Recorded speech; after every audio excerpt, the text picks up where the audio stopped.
questions remain after a hearing on all those underground fires happening in Baltimore.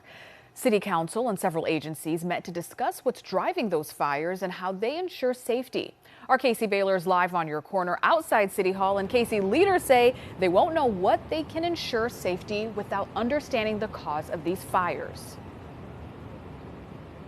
And Nikki, to help with those questions, the city has called in an engineering firm, RTI, who will have a report, I should say, this fall on its findings as well as recommendations to the city. Meanwhile, throughout this hearing earlier this afternoon, city council members discussed the response to these fires, lack of communication and coordination amongst city agencies, as well as who would foot the bill if there's need for new investment.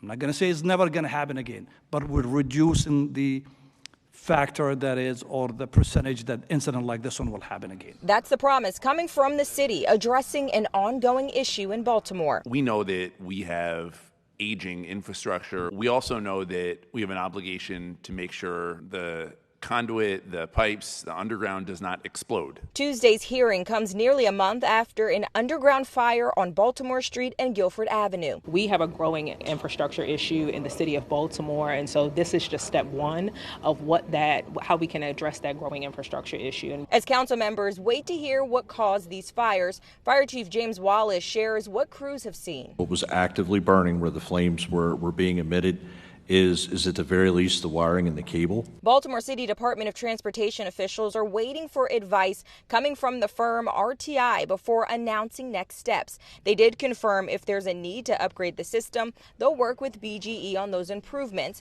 as the city has a 2023 settlement agreement with the company where BGE will invest over $120 million over 4 years into the conduit system.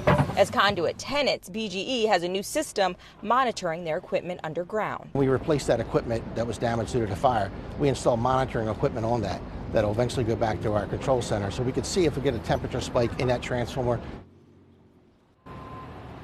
Now, Tom Rafferty with BGE says aging infrastructure along with steam, heat, moisture as well, it could damage insulation underground, and that could lead to some of these underground fires. Reporting live on your corner outside Baltimore City Hall, I'm Casey Baylor for WJZ.